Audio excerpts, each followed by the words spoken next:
Yo, what is going on, guys? Welcome back to another video. Today I want to talk to you guys about how money brings happiness, right?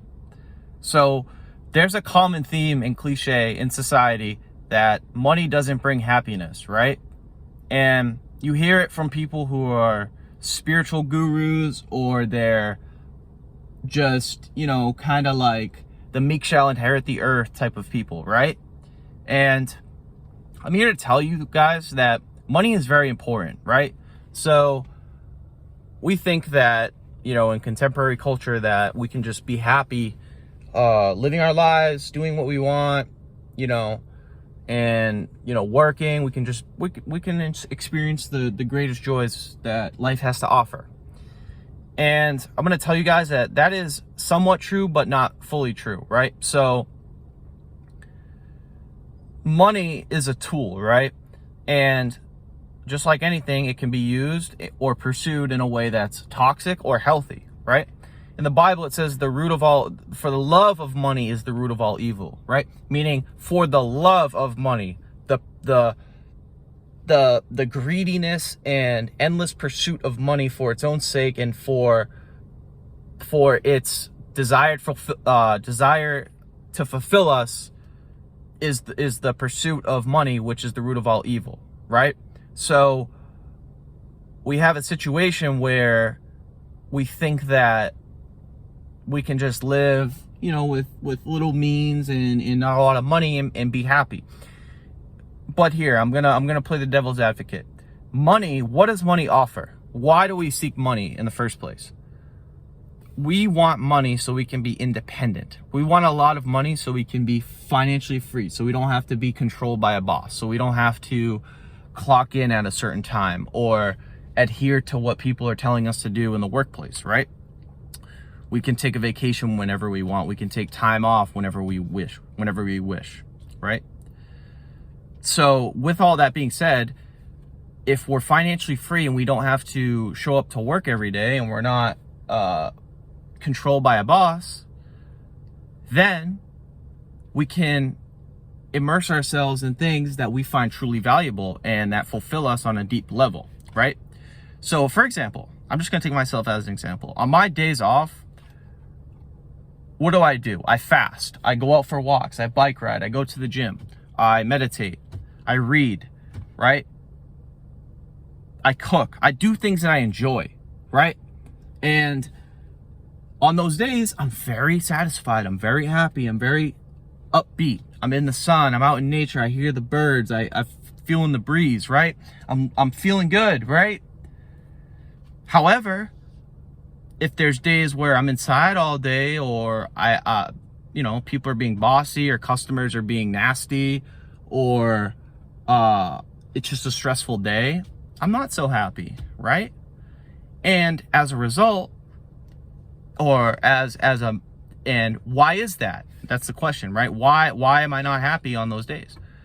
Because I'm not free to do what I want to do, right? Right? That's the real key takeaway here, right? So what does money do?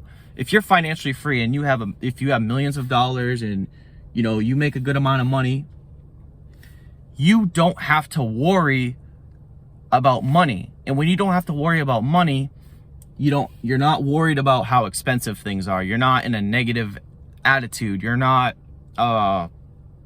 always like frantic about spending another dollar or another penny, right?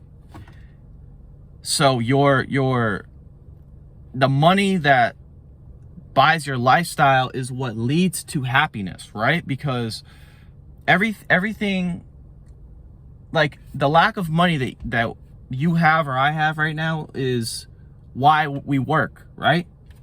Simple. It's why we work. So money can provide happiness because it buys the lifestyle that leads to a fulfilled life. If you choose to do the right things with that lifestyle. Now, if you choose to self-sabotage or get into bad relationships or get into toxic habits, then no. But if you're pursuing higher ideals, higher spiritual ideals, and you're living according to nature and you're practicing meditation or prayer, you're going to be a happy fella, right? You're going to be a happy individual, right? How are you not? You're living according to what life is supposed to be, how life is supposed to be lived. You're following natural orders. Maybe you're getting up at 6 a.m. and you're getting sunlight. You're going for a walk. You're meditating. You're having conversations with interesting people, right? You're living a good life. Or maybe you want to have a family. You're taking care of your kids, right? You're around your family. You're enjoying yourself, right? Spending time with your children.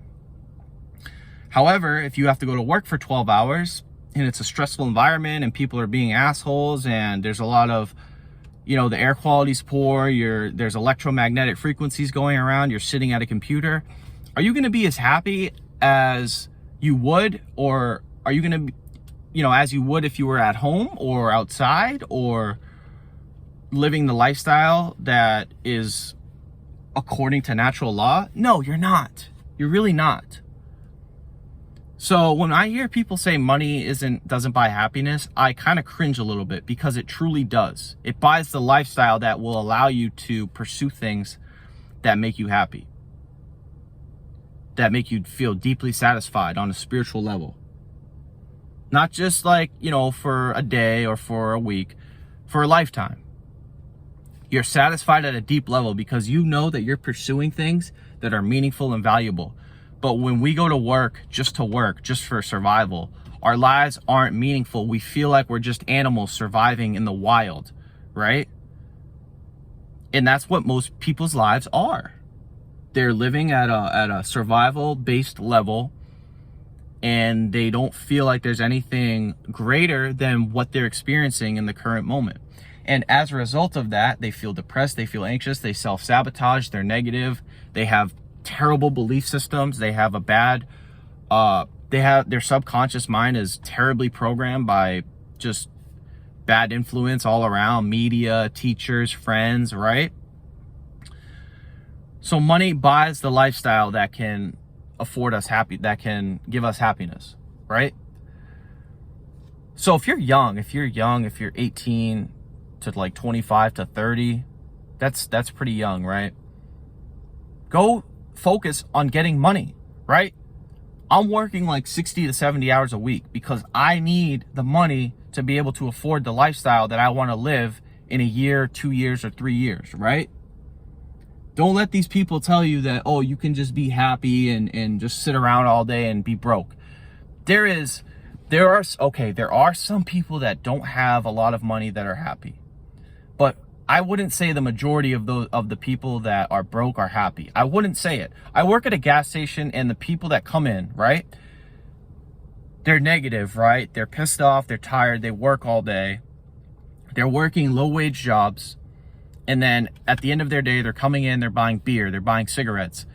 And the way they talk to me, the way they talk about their life, I can just tell they're in a negative mindset. They have horrible belief systems. They have negative thinking. And their lives are just miserable. They're not happy. And I wouldn't say money's the only reason, but like I said, if you're financially independent, you can focus your time on the things that are deeply satisfying. So start focusing on building wealth, right? Now, I'm not saying that should be the only thing you pursue, right? Because I did say, and the Bible said, I'm not like Christian, but the Bible says, for the love of money is the root of all evil, meaning greed in and of itself and the desire for money to fulfill you is a false desire. It's not going to fulfill you. But, however, if you're working right now to save money or to invest money so that you can live a better life, then that's the right way to look at it.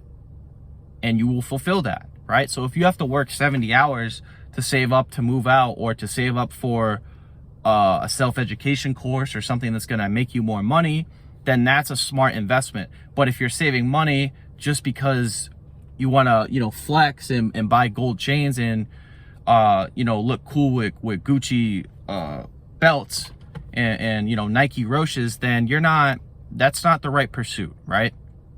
That's another false paradigm that's not going to lead to fulfillment. So If you're young, if you're my age, if you're older, if you're a little older, if you're a little younger, it's okay to work, right? It's okay to save. It's okay to invest. It's not okay to sit there and wallow and say, oh, I'm broke. Oh, I don't know what to do. Oh, this and that, right? If you have to work a job for a couple years, that's okay, right? I made a video in the past about what to do if you hate your job. Guys, I don't really love my job, but I love the fact that it's providing me the resources that I'm going to need in a few years to help me, right? To buy courses or to pay for rent or to attend a seminar or to do something, right? You can never go wrong with having money, guys. I'm telling you that right now. You can do a lot more with a lot of money than you can without it, right? So the moral of the story is get to work, right? Whether it's creating a business, whether it's Uber, whether it's a job, anything, right? Really focus on getting money, because if you're young, right?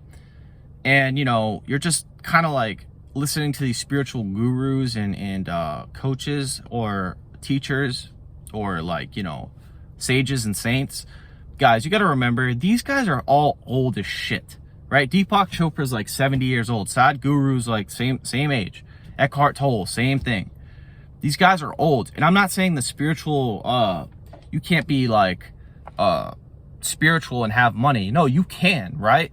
However, you don't want to be one-sided. You never want to just, oh, I'm just a spiritual guy. I don't care about material anything. I don't care about that. No, you need material things in this world.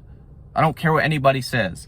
You need to have money so that you can provide for yourself. Now, there's some Hindus out there that have said you can be, breatharian and just live off grid and whatever. That's great. I'm sure people have done that. But for the most of us, is that really practical? Not really. Right now, is it practical? Not really. So focus on building wealth, right? It's important because, like I alluded to earlier, these spiritual coaches and sages, right? They speak about meditation, they speak about God, enlightenment, etc. However, they neglect to realize that a lot of young individuals are not, your survival needs have to be met before you can fully pursue like high spiritual goals. Seriously, right? Like if you want to meditate for like hours a day, you're not going to be able to do that when you have a full-time job, right? You're not going to be able to. I mean, maybe, but do you really want to sit there and meditate for 3 hours and then go to work for 8 hours? I'm sure you have other things to do, right? So yeah, make sure that you're getting your survival needs met first. It's okay. People think like marketing is evil and selling is evil and it's manipulative. It's not. It's not. And money is not evil. It's very important. If you want a really good synopsis of this, go read the book, The Science of Getting Rich. Because basically what he says, right? And I think I remember it kind of vividly. He says in one of the very early chapters of the book that if a man wants to pursue metaphysics or if a man wants to live a good life or have a family, either or, if you want to be a monk or you want to be married, whatever you want to do, you're going to want to have money because you're going to want to have the time to invest yourself in those things, right? You can't fully be, a full-on monk or a sage and work 12 hours a day, right? So he says that in the book, he says it's very important for a man to have plenty of riches and money to be able to pursue higher metaphysics and spiritual pursuits, right? So that really says it all, guys. There's levels to life. You can't just skip one level and say, hey, I want to be a saint, and then just start meditating 4 hours a day. We got to go through the levels, right? Abraham Maslow calls it the hierarchy of needs, right? So there's food, there's shelter, and how do you get those things secure so you're not worried about them? You have to have a lot of money. So if you're focusing on whatever, if you have a business you're trying to pursue or you have a good job, keep doing that, guys. Wealth is very important. Never underestimate how important wealth is. So if you guys enjoyed this video, I know it's kind of long-winded here. Make sure you give it a thumbs up. If you're new to my channel, make sure to subscribe and click the notification bell. If you have any questions, comments, or anything, feel free to leave them down below, and I will do my best to get back to you. And as always, I hope you guys have a good one. Peace.